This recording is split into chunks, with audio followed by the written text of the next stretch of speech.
Hello everybody, welcome back to the OP episode of Lemon's Alphabet Advent Calendar.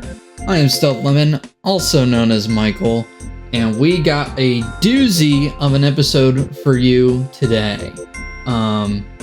Starting off with the letter O, just gonna jump into it. Man, we're just gonna jump into it. There's really only one game that I know of that begins with the letter O, Overwatch 2. Now, before I talk about Overwatch 2, and I did play it a lot, and it is still really fun, we'll give an honorable mention to Overcooked All You Can Eat, but it's just Overcooked. I mean, that game is stressful. I think that I would recommend to my friends that we play it, and we're like, oh yeah, we're in like a mood to like mess each other up and like say mean things or do something really hard together. That could be satisfying.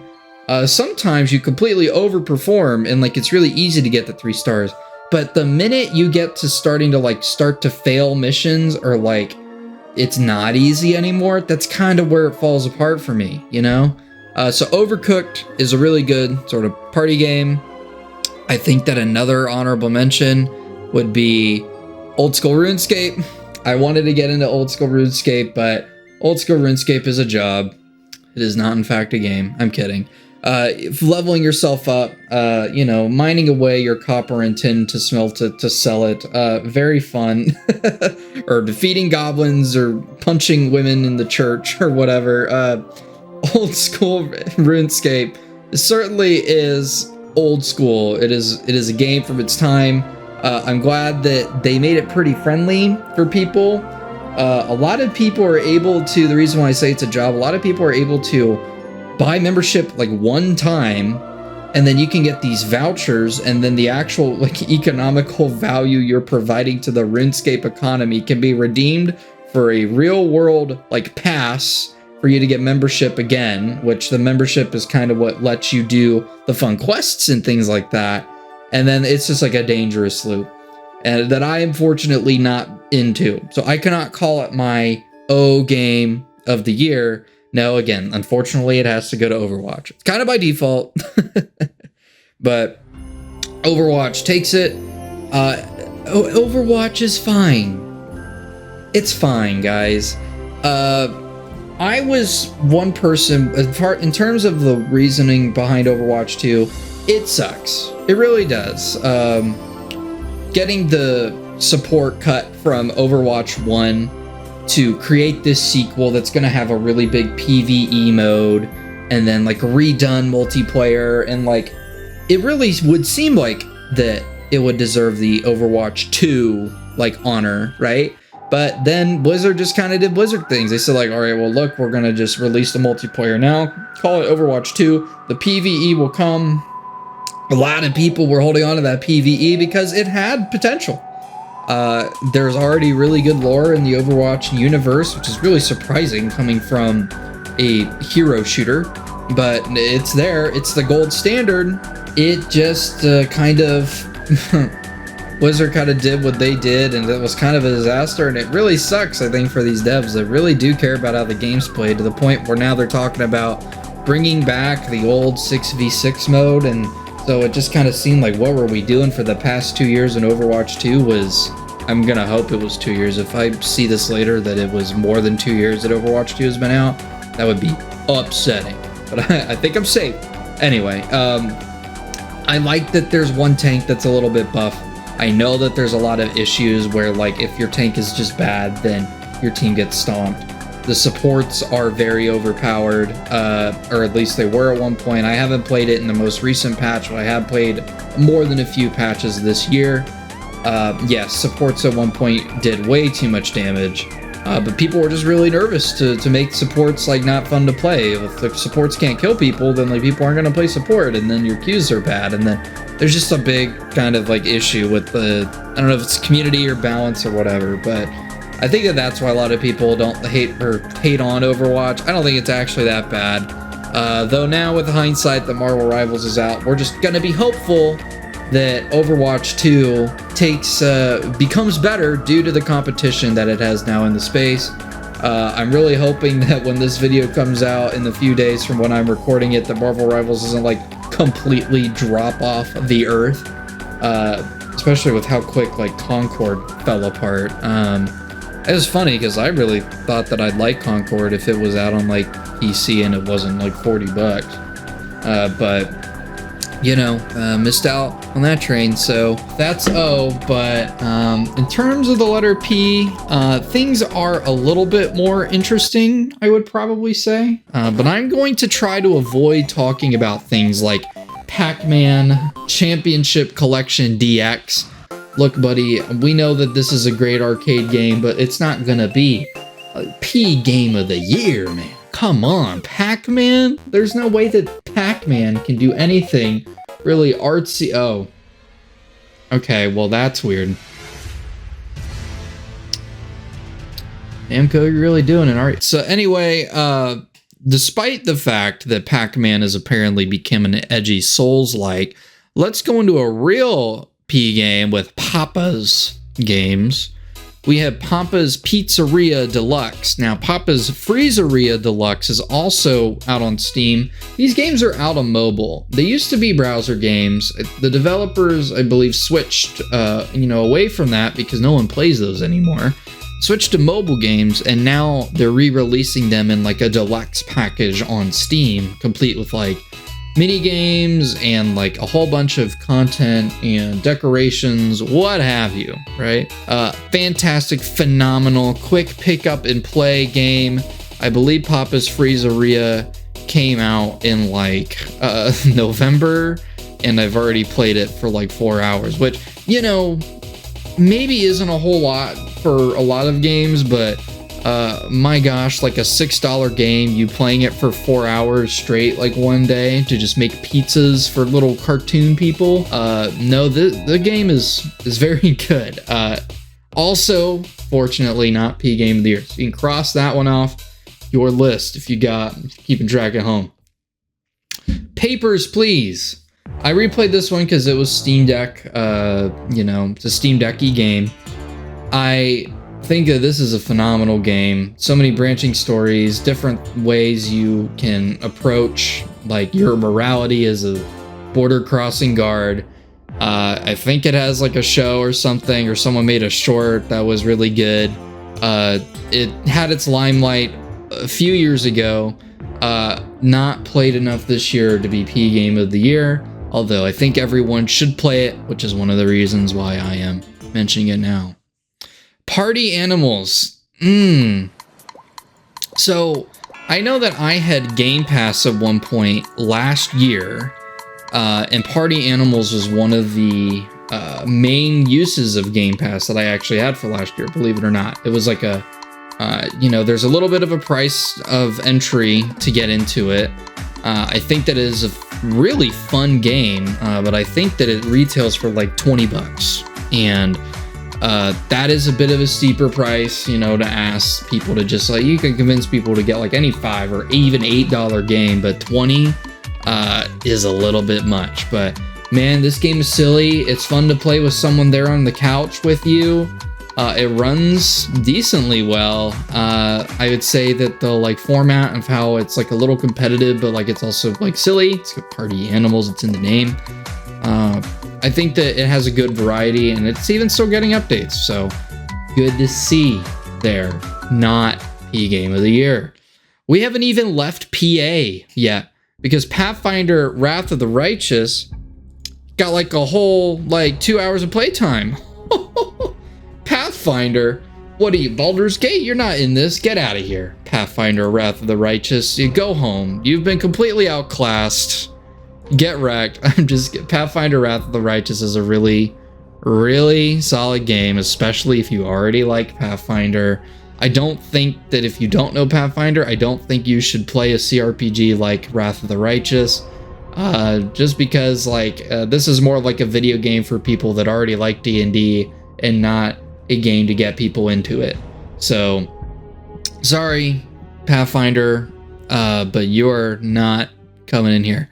Pavlov VR. Oh, a VR game, huh? Is this Game of the Year? No. Oh, it's not. Apparently, they have removed PC like mods to the game, which basically made a whole lot of people that were playing Pavlov go to other VR FPS shooting games. Originally, this was like the CounterStrike in VR, turned into the Gary's mod of VR. I think it's still fun, but it seems like we're messing up here a little bit. So it's a little bit difficult. Definitely not going to be P Game of the Year, right? Now, actual contender here, don't act surprised. Peglin. Not Peg-In, Peglin. Yes, the Goblin Peggle game. That is surprise. It's a roguelike. Gotcha. You have runs where you increase your ability to shoot little pebbles. I guess technically they're not always pebbles, but you're shooting balls at pegs, and you need to clear out and get a certain high score to build up damage, and then the damage you will attack enemies with, and then the enemies will drop treasure, which gives you different like kind of powers. And wow. This is one of those hidden gems, I think, for sure. Is it gonna be P Game of the Year? You never know. It's a contender.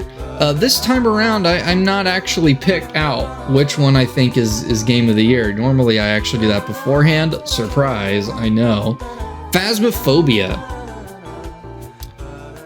Oh, Phasmophobia. Man, what can you say about Phasmophobia? It is a very fun little deduction game, except it's like a co-op deduction game where you have to find clues, you have to find out where a ghost is, it leaves evidence behind, and you have to endure the scaries with the ghost. And there's a surprising amount of depth to that, with just how the game is designed. We'll have to see if it pushes its way forward to the front of the pack, but I think right now it might be. Another one that I have played, this is definitely an honorable mention, it's no way it's going to be Game of the Year, bro, is going to be PictoPix. This is the Steam Deck entry game. It's Picross. If you've ever owned a Nintendo console, odds are that Picross has somehow entered your purview. And it's fun. There's a whole lot here. I mean, it's workshop support. What can I say? I mean, I usually like the Picross S games. Are kind of on the Nintendo Switch. I didn't even realize that they had made like 9 of them, and I realized that earlier this year, and I said like, holy cow, had to get in on that. Because they have like big Picross mode and like colors and stuff. I'm gonna give a shout out to my OGs over at Pirates, Vikings, and Knights. People still play this game, and it had like an update with a bunch of like balance changes. I think that they added like dodge rolls or something like that, and I don't know, that's crazy. I'm glad that the developers of this source mod came through. So you know who you are, the person in here that wants to play Pirates, Vikings, and Knights too.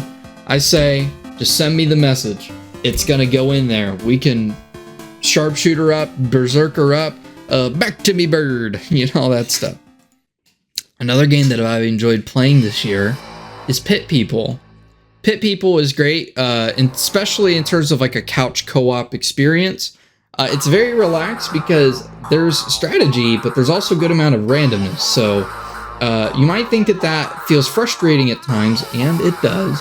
But also you can get like the opposite effect where like the randomness is on your side, and you actually really can get better at it. So as long as you can feel like you can control randomness, the game's pretty good at like telling you like who can get hit or who, and you might have to be aware of like who could hit you. As a couch co-op experience, you don't really have to like even cooperate that much. You just kind of like do your thing with your band of characters, and then they'll do their thing, and then it's fantastic. It's a fun game. Another good one is Pizza Tower.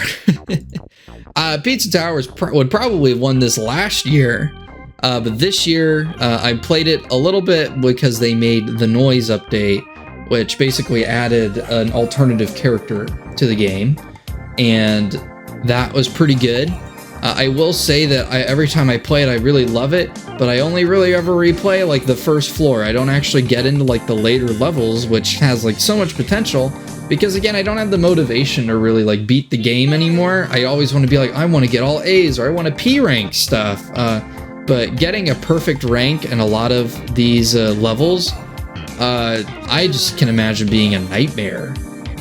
And you know, you can like watch a YouTube video of the runs and stuff, but I think part of the fun is just you run and things happen and you can just flow with it, and there's no like time limit. But with the P rank thing, you have to keep a combo going the entire time, and you have to get all the collectibles and basically have like a perfect route where you like, I think you can get hit, but you can't get hit to the point where it stops you from breaking your combo, with like wasting time. So Pizza Tower definitely deserves an honorable mention. Another game played, we're nearing the bottom, but not quite, is Plants vs. Zombies Garden Warfare 2. People still play this game.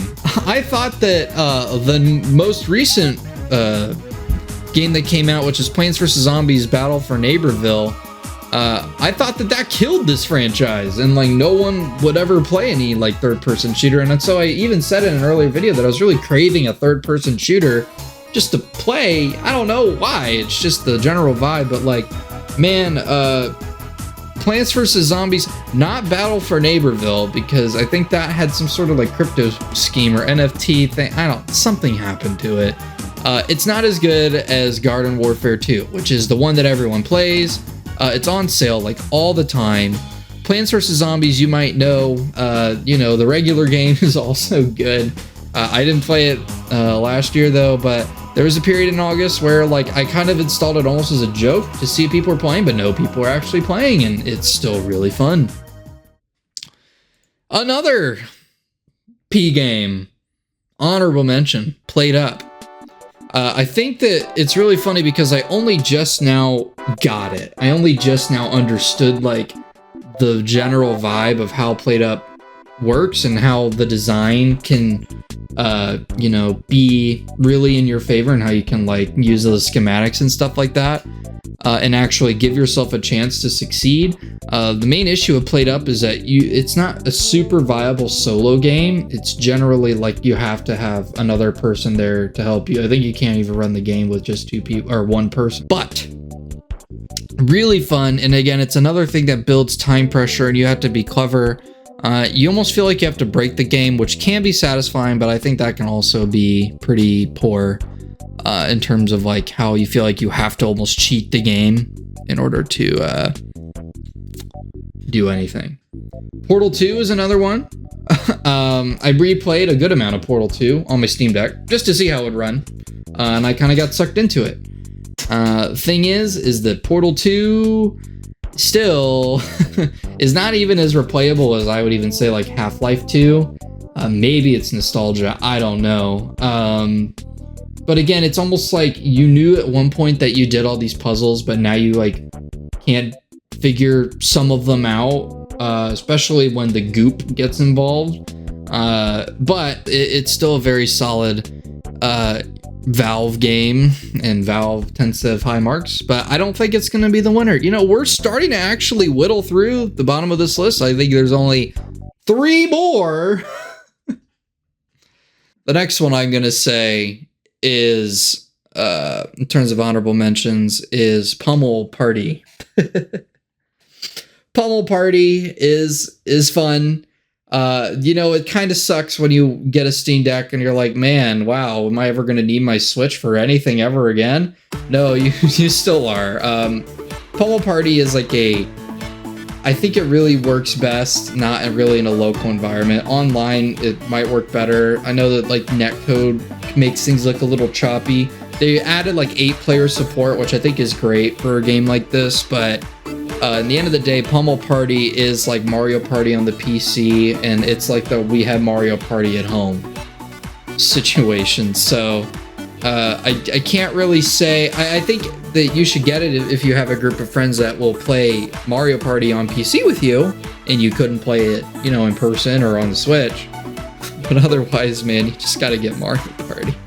Puyo Puyo Tetris 2. This game is probably the last one on my list, actually, in terms of P. So we made it after only like 16 minutes. Puyo Puyo Tetris 2 is almost like, I don't really know why it exists, if I'm being honest. I don't know what it does different from the first one. I think that it's the multiplayer that's better. The online multiplayer is better in Puyo Puyo Tetris 2 than it is in the first game. I have both, and I got it. They added more characters. I think that there's a story mode, but there's a story mode in the first one as well. The story's pretty... I don't want to be like, this is like stereotyping, but it's very Japan-y. I can definitely see Japanese children really enjoying this one. I know that Tetris is mainly played... If you're going to play Tetris, you're probably going to play like Tetris Connect or Tetris Effect. Those are just generally more aesthetically pleasing, or even you're going to be playing Tetris for like the NES or even the Game Boy, because that's just how it got popular. Even Tetris 99. The fact that Puyo Puyo is thrown into the mix, I think is really refreshing. I wish that I knew how Puyo Puyo kind of worked and how to make it actually like really work out for me. I'm starting to like try to get it together. Maybe it's just like a cultural thing, but like it's just not really connecting with me. Maybe Puyo Puyo is really, really popular in other parts, but I think that, you know, both being like Sega puzzle things, I think it's just a really natural like collection of two games, and there are modes where they mix them together, and that's usually what I predominantly play, is the swap mode, where, you know, you get to pick and they both like interchange after like a minute or so. I think that it keeps things kind of fresh. The AI is so hard though. Oh my goodness gracious. Now that I've walked through all those with you, I think that I can pretty confidently say that my game of the year for the letter P is actually going to be Peglin. I know, I hear the sighs. I hear the what? Phasmophobia. It's fun. Don't get me wrong. The leveling update I think is pretty cool, actually, that everything kind of reset and then, you know, your stuff gets better over time. But I think that there's an issue with the progression there. I think that it takes a really long time for you to progress. It's designed for you. They really want to make sure that you're coming back all the time. People will have like Phasmophobia little parties, and they're like, people that stream this game, they're very technical. They're counting footsteps, they're hearing things, and they're like, well, I know that it's not this because when I had my electronic device, it didn't go faster, or like the image popped up and it was aging. Like, that's like wild to me. The like no evidence runs of Phasmophobia are crazy, but I think Peglin is just gonna win out purely because it's a little gobbo. I know that's not really satisfying. I think that it's a very clever take on a Peggle, basically. That's really the only other peg-based, like drop the ball and see the pegs go different places. This allows for actual strategy, and you can make builds, and it just has the best parts of like a roguelike. So if there's a roguelike in the letter, then odds are that Michael's gonna pick that to be game of the year for that letter. So yay on that front. I will see you tomorrow, just like always. So stay frosty, people. There's the patent and wink. I gotta figure out how to close these videos. Maybe I don't.